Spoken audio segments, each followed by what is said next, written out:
mai, hoki mai ki other fold, e mihi ne ko Duncan Greive tōku ingoa. My guests today are Red Nicholson and Olivia Shivas, both of a very new website platform called The D-List. It is a place for disabled storytelling. It's essentially a culture magazine about disabled people in Aotearoa. And I've been lucky enough to work a little bit with the pair of them over the past couple of months while they're readying for launch. And I just don't think I've rarely, if maybe ever, come across such a singular and brilliant idea, so well articulated and so sort of scrutinized and cared for as I have with the D-List. I think that they have really hit upon this kind of problem that probably every disabled person could identify, and that just the broader media hasn't been able to figure out for reasons which they detail on this podcast. So I think this is it's a bit of a landmark, this launch. I have huge hopes for it. It's well funded so that it can run for multiple years, and I think in Red it has a leader, a publisher who has a really specific vision for it, and Olivia is just the perfect person to be editing it. So yeah, enjoy this conversation with Red Nicholson and Olivia Shivas on The Fold. Kia ora koutou, and welcome to The Fold. So thrilled to have you along. I wondered if you could start by just quickly introducing yourselves and talking, I guess, about your journeys to the start line of the D-List. Red, do you want to come in first? Kia ora. Yeah, well, it's kind of been a weird and winding trajectory for me. I actually started my life as a high school teacher. I taught at the mighty and wonderful Onihongo High School for about 8 years. I was an English and media studies teacher, and I loved my time there. I think it really lit my passion for social justice. You know, I've always been interested in disability issues and disability rights, but I think that intersected in a very visceral way during my time as a high school teacher. And then I sort of did a bit more study and came out and have been working for the last 5 years at a creative agency. So I've been working at Curative, which is all about kind of the intersection between community and social marketing and advertising and communications. And so it's been a real wild ride the last sort of 13 years or so. But I think in some ways it's all the ingredients that has been necessary to launch this project into the world. So that's been really exciting. And you, Olivia? So I always knew I wanted a career and to work in the media. I did all the right subjects at high school. If I went to Onihanga, Red would have been my teacher for multiple subjects with English and media studies. And so I did a Bachelor of Communication Studies majoring in journalism. And my first kind of real job after that was actually working at Attitude Pictures. So I was a researcher and digital producer there, working kind of on their online platforms. And that was a really good start to kind of like get my head into like disability media and storytelling. And then for the last 5 years, I've been at Stuff. So I've had various roles there as digital producer, homepage editor, and most recently a reporter on the Potiaki team telling disability stories. It does seem like both of your lives have almost been leading to this one moment when you put it that way. Red, I was wondering if you could start by just giving me a sense, before we talk about the D-List itself, give me a sense of what you perceive as the current state of media for or about people with disabilities. Like you've got, from our conversations, a pretty specific diagnosis of how, hopefully, let's give them some credit, well-intentioned outlets can still end up recycling over familiar tropes in a way that the D-List intends to be quite a powerful counter to. Yeah, I mean, it's a tricky one, right? Because I think stories and narratives play such a profound role in how we shape our understanding of the world and of people.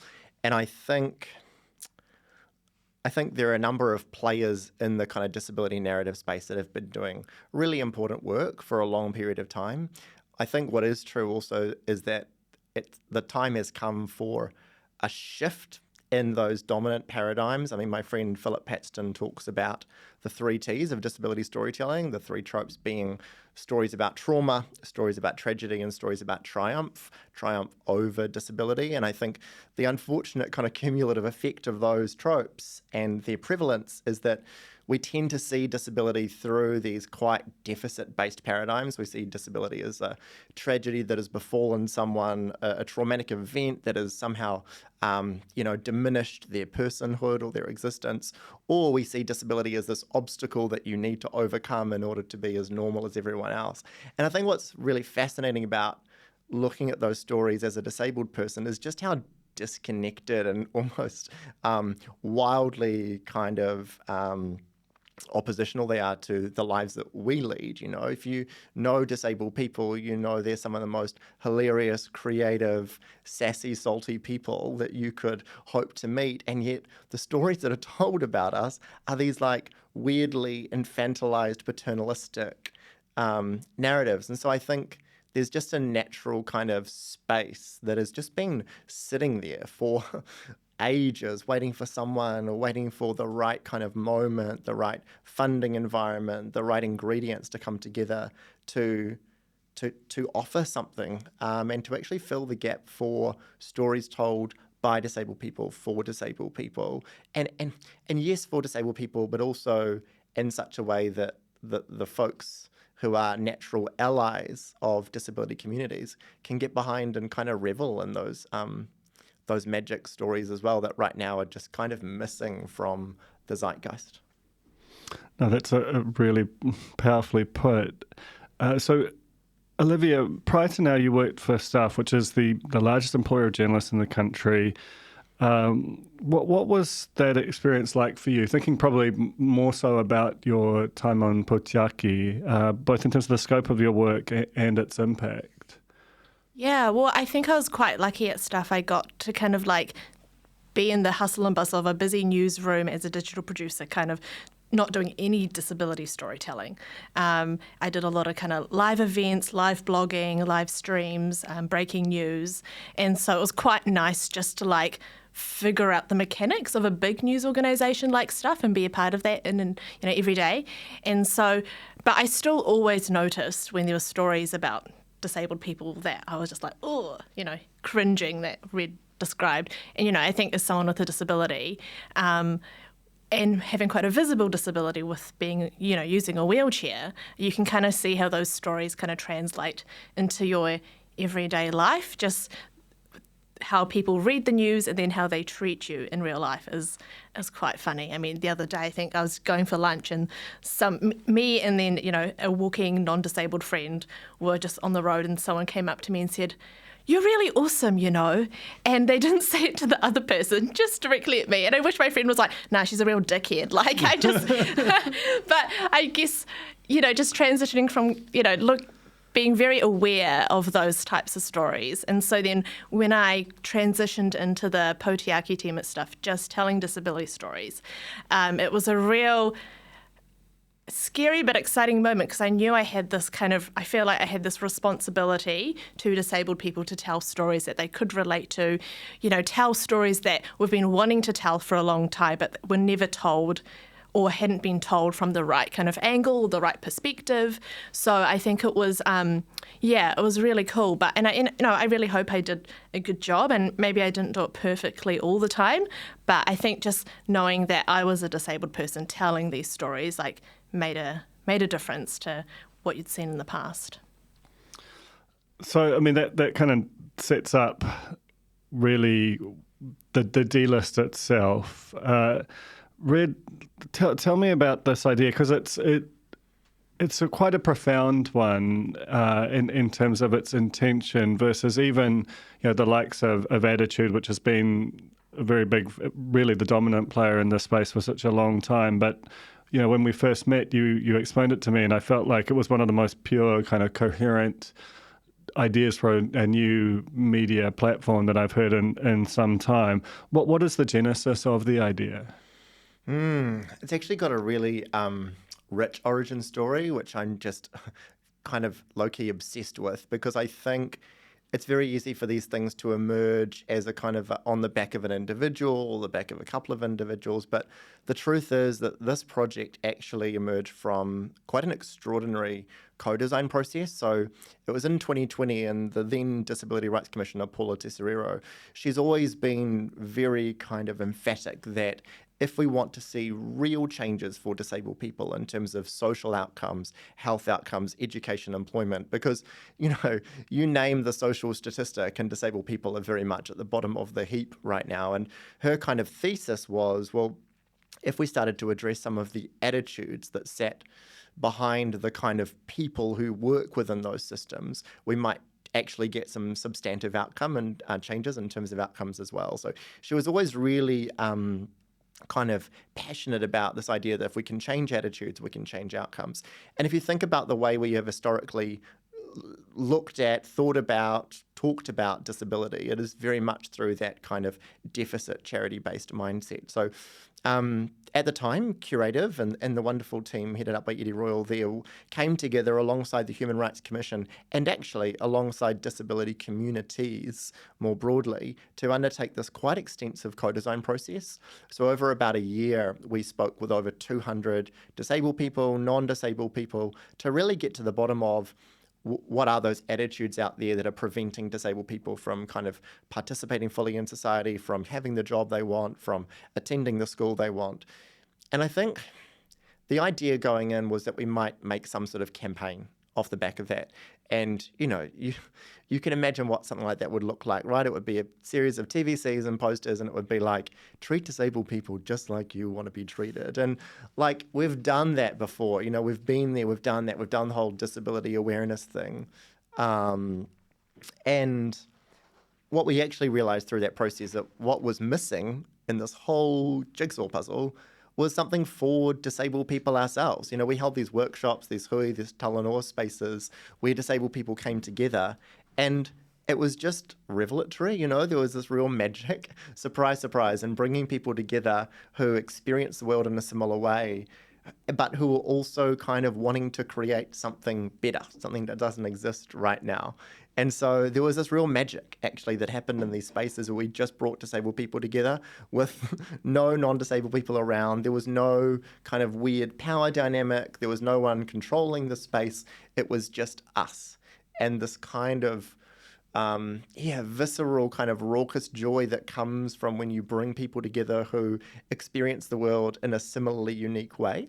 And so I think from that process, what we identified was that the opportunity here was not to make something else for non-disabled people to raise their awareness, because we've been banging that drum for a long time. And look, it had its place and it still does, right? We've got to keep doing that work. But we sort of had this moment where we were like, well, what about us? Like, what are we making just for disabled people? What are we doing to kind of reflect our own worlds back at us in a way that's congruent with our own real experiences? Because right now, and Olivia spoke to it before, like the experience of consuming disability media as a disabled person is like being gaslit 24/7, because the stories that you see told about you are nothing like the worlds and the relationships and the experiences that you have yourself, And so I think there was an opportunity to create something pretty unique and create something aspirational and replenishing and joy-filled and sassy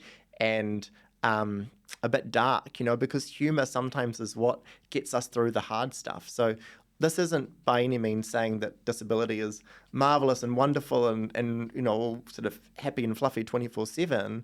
It is absolutely about acknowledging the tough stuff, but it's about acknowledging the tough stuff in a way that is, that is true to us and our experiences of the world.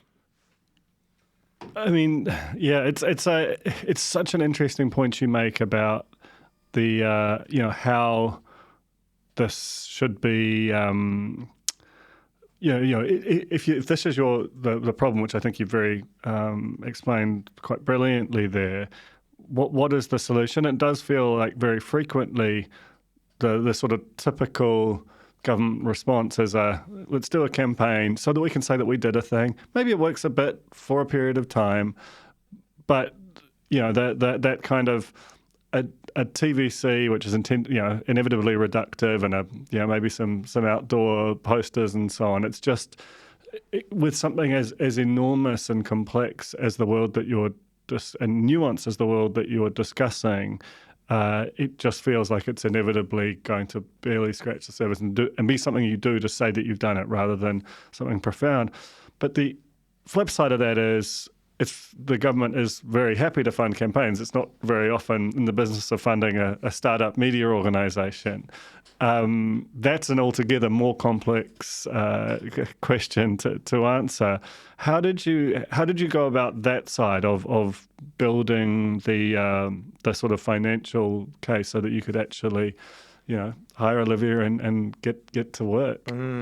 So many layers to this, and that would almost be another episode in and of itself. So I'll try to keep it as kind of top line as I can. But I think there's a couple of factors that played into it. The first is that the partner driving this whole thing from the beginning was Te Kahui Tika Tangata, the Human Rights Commission, and the fantastic staff there. And I think Paula, obviously she's moved on now into her new role at Whaikaha, but Paula was a huge gift to this project in terms of the trust that she engendered within those community spaces. So we had Paula in our corner, we had the Human Rights Commission in our corner, we had an amazing group of funders who have been on this journey for 2 years now. So before we had funders, philanthropic funders commit to this project, they stayed on this journey for 12, 18 months, and that was quite intentional. And so they were part of the co-design process. They received regular updates through the thing. So we really made a conscious effort from the beginning to bring those funders on the journey with us. So when the moment came to say, hey, listen, we're ready to go,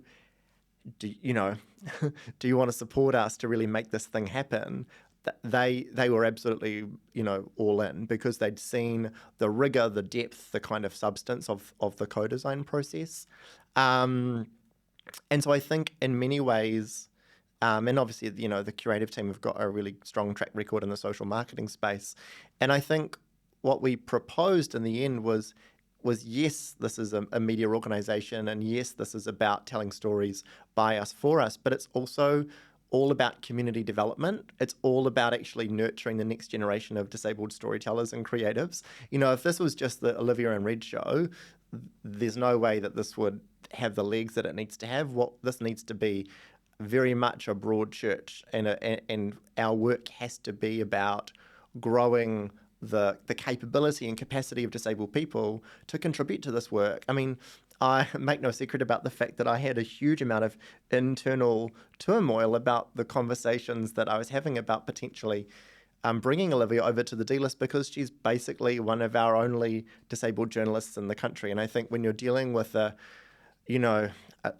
a taonga and such a treasured resource in terms of our ability to advocate for our own people and tell our own stories, we've got no choice but to grow the number of people who can contribute to that work. And so I think one of the things I'm so excited about with the D-list and the opportunity that it presents is the fact that we have this time, we have resource to really commit to making sure that Olivia's not carrying the entirety of all that disability communities on her shoulders as as one of a handful of disabled journalists. I think we have a real responsibility to yes, tell our stories, but do so in a way that brings up the next generation with us. So, Olivia, obviously you're a crucial part of this. You're the editor of the publication, but at the same time, you were in a position, as Red says, this one which must have felt both for you personally and for your community of one of huge importance. What was it about Red's pitch that made you confident that this was the right move? And it must have been like one that felt kind of, if not freighted with risk, it certainly was a move away from a fantastic gig and into the unknown to some extent. Yeah, well, I think Red also mentioned time, and I think that's one thing I'm really grateful that he gave me a lot of time to think about it. And I think initially I was like, that's nice, but no thanks. And so, because again, I loved my job at Stuff. I loved the Potiaki team, and the work that I was doing there was so important. And so, like I told so many people, it was my dream job. And so to think about what not how my life personally would look different, but yeah, that contribution to like the whole media landscape, what that would look like. Yeah, it was a huge kind of burden on my shoulders to think about. And I think when I was telling, some of my bosses at stuff about it and the opportunity and things like that, I think, I got quite emotional telling all of them because they know how much I love the job and the work that we do there. But I think what really helped was, one of my news directors said you've got to really follow your purpose. You don't need to, you shouldn't be aligning yourself with a company or an organisation because who knows what will happen in the future. But when you really like align yourself with your purpose, and I really feel like this is that same purpose in terms of like storytelling about disabled people. And I think the fact that we are unapologetically disabled and the audience is disabled is really special, just because we don't need to, I guess, water down what we're trying to communicate, whereas, like Red said, that kind of advocacy journalism and awareness stuff that I was doing at Stuff is important. But in a way, I did kind of have to maybe perhaps tone down some of the stuff so it was more palatable for a non-disabled audience. So here it's really cool because we can be, in terms of our content, it can be a lot more unapologetic, but also, we kind of asking those questions that only disabled people would kind of have the audacity to ask. So when we first met, Red, like I said, you had this like real clarity of vision, and a sense of what the publication would, how it would sound, and I think Olivia, you just alluded to this, like that crucial sense of we are writing for a disabled audience in the voice that we understand and have never heard in sort of expressed in public spaces. Beyond once you've done that big co-design process, how did you go about assembling that into a kind of coherent vision that you felt like was ready to start the process of going from a big idea into something that would ultimately be ready to launch?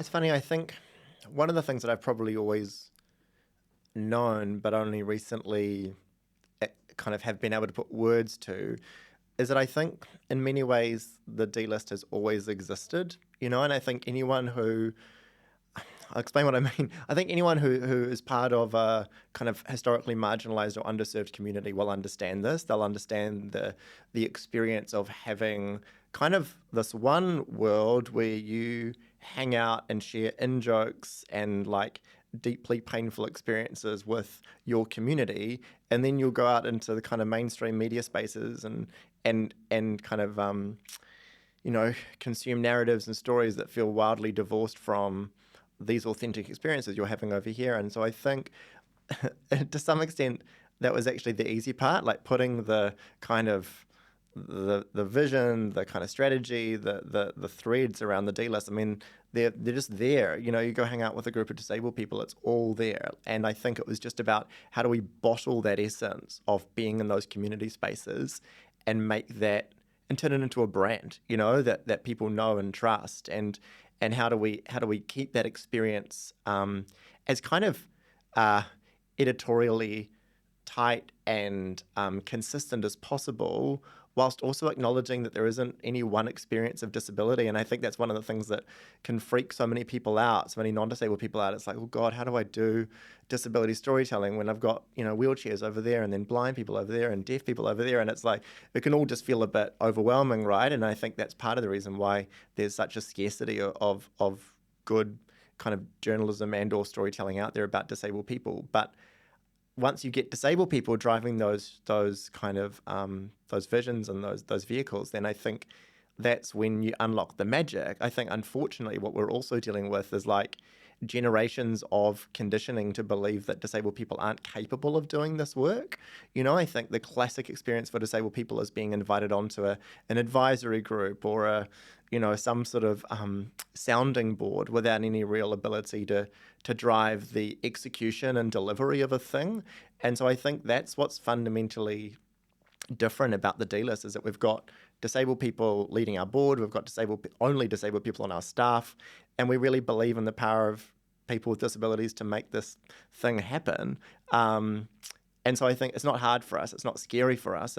And so much of what the D-list is and hopes to be is just already in disabled people. It's just bringing that to the surface, And I take so much inspiration from the places like E Tangata and the work that Mahitahi's doing on Instagram at the moment with the Tūturu campaign and, other publications by historically marginalised communities that kind of just do that thing of surfacing community values and surfacing community energy in a way that feels really congruent with those communities. And I really hope that the D-list can be that for disabled people as well.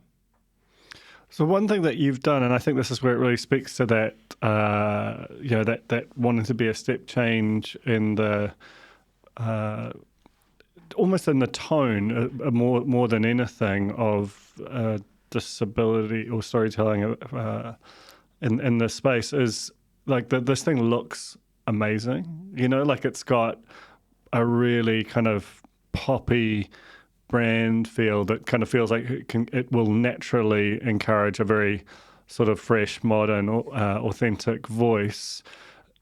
Whereas, when you think about sort of, community-centric journalism, for whatever reason, it tends to be that that's almost an afterthought, that just telling the story is enough, and that if people, that getting people to it is almost like, or making it feel kind of cool or modern is almost like somehow betraying it.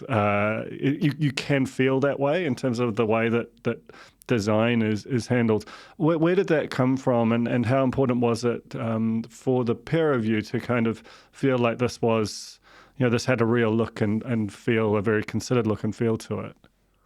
I mean, first of all, huge hats off to the creative team for the work they did on the brand development. I think it's extraordinary. But I also think it's come from this desire to really give brand disability a kick up the arse, because actually, again, it's this bizarre kind of experience where, Liv and I, we have so many amazing, cool, capable, hilarious disabled friends. And yet you look at kind of brand disability more broadly out there in the community, and it's just fairly bleak. And it's like, actually, how do we create a brand that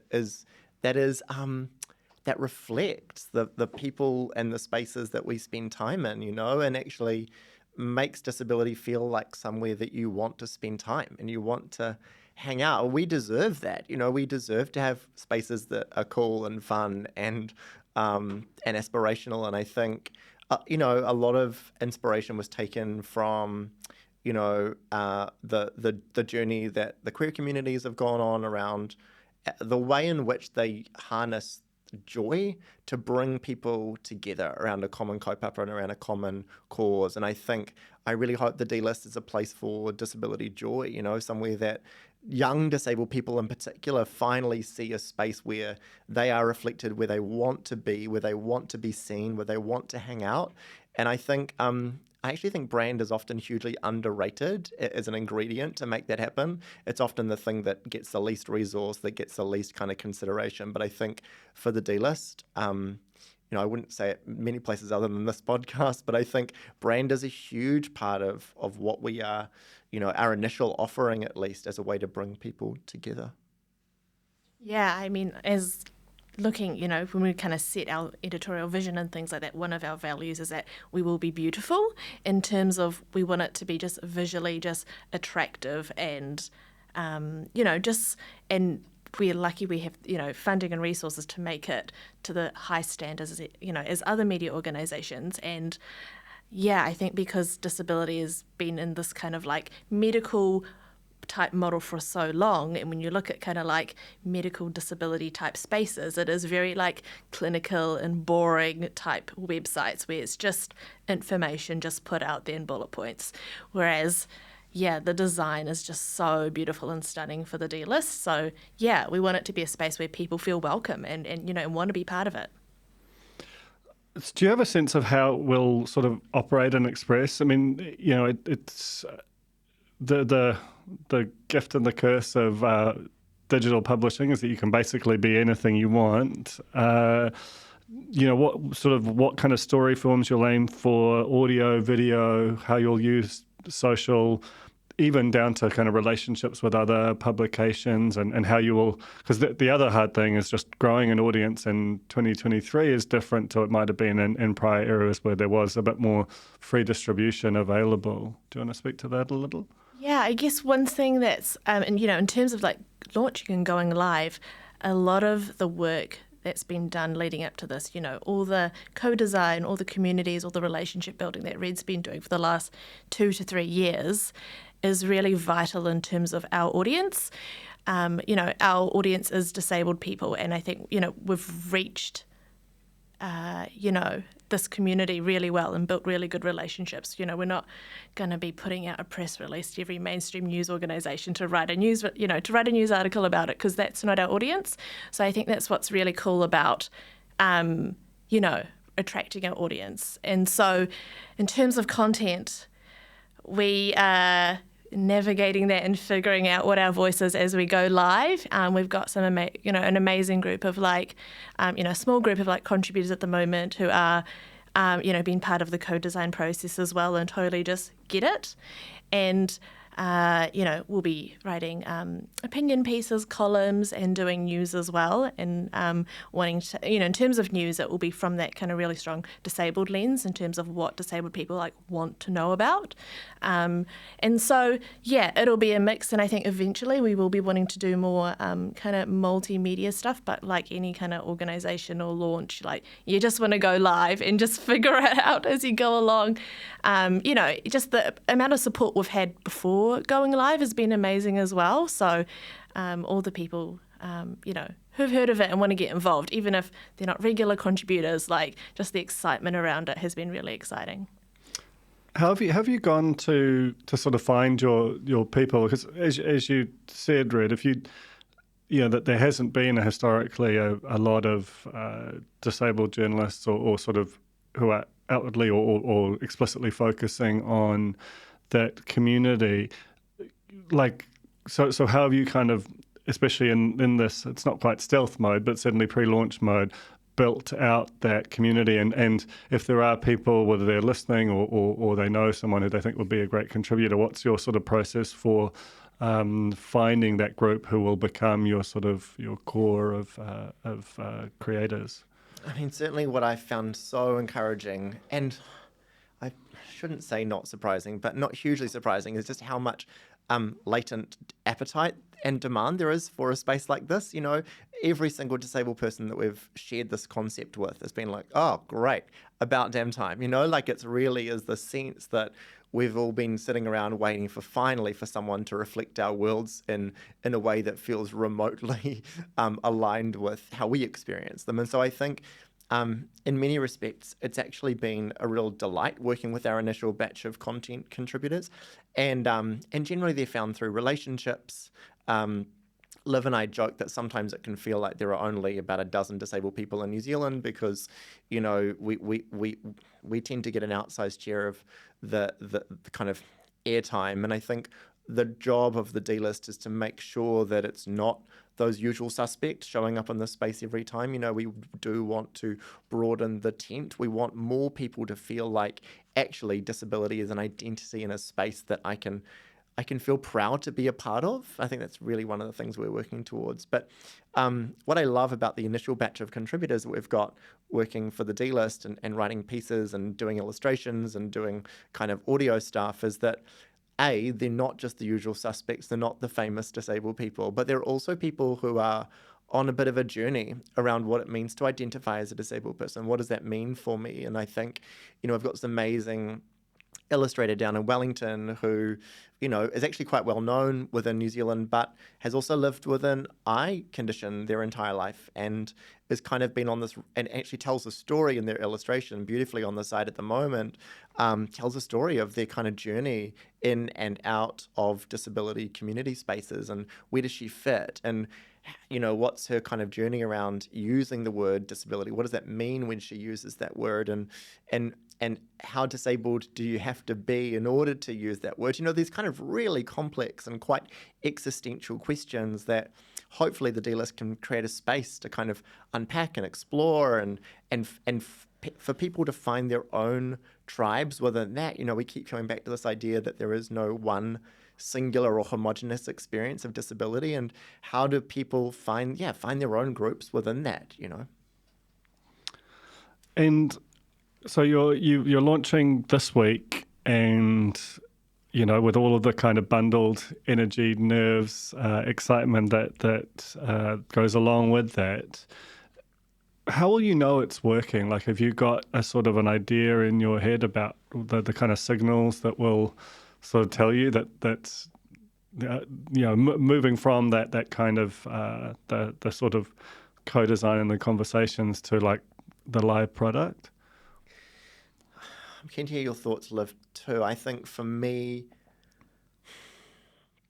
if we don't have the trust and support and awhi and tautoko of our communities, then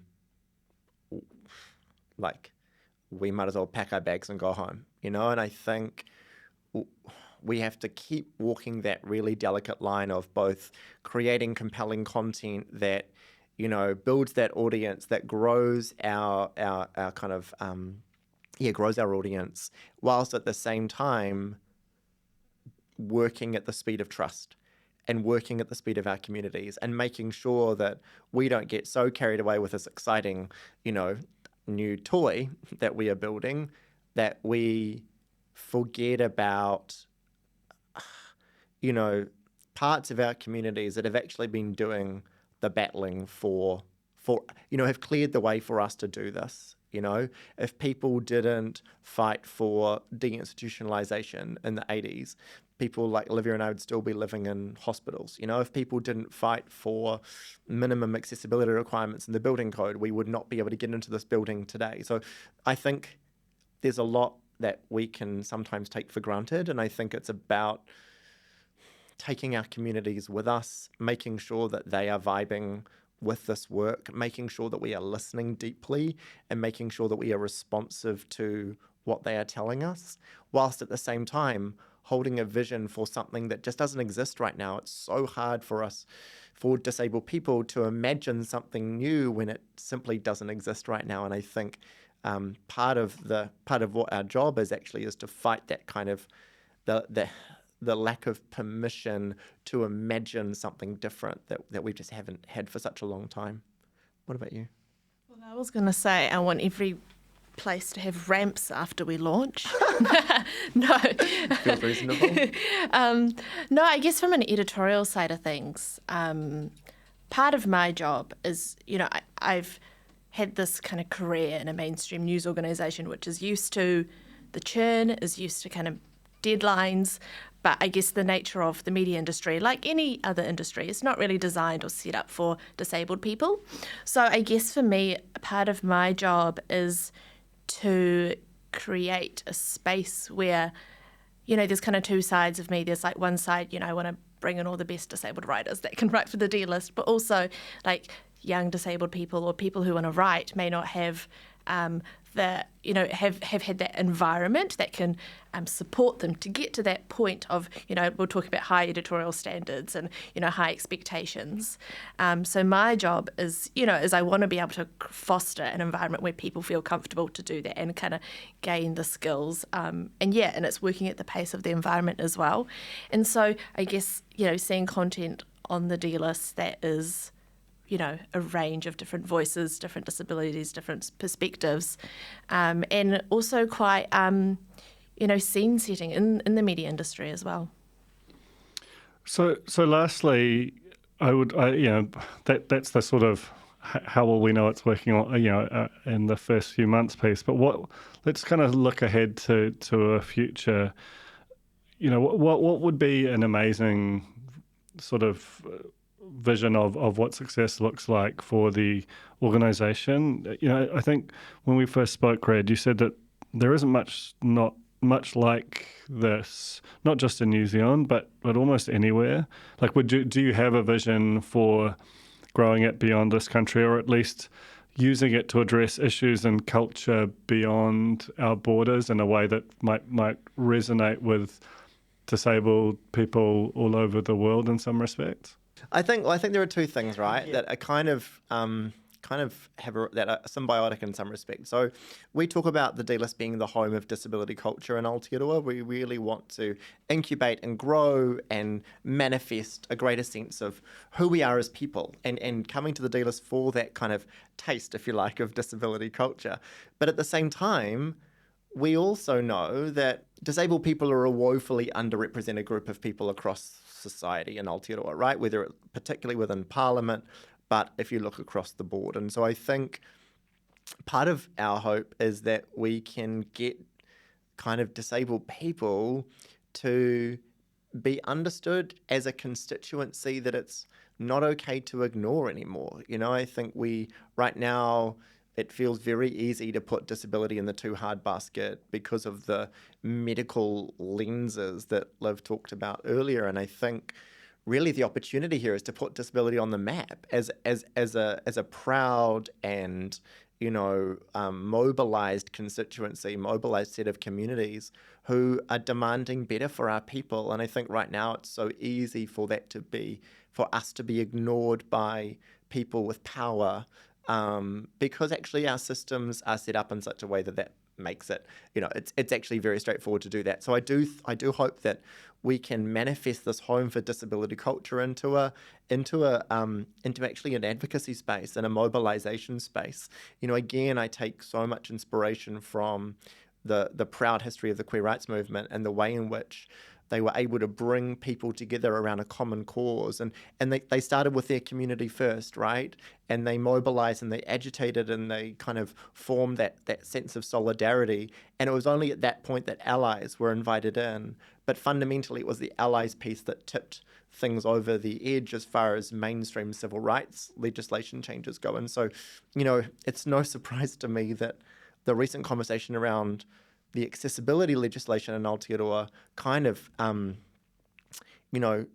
lacked that same degree of loud, raucous sort of allyship, that we've seen in other parts of society. And so I really hope that we can turn this kind of emergent space of disability culture into a more kind of full-bodied advocacy vehicle in time.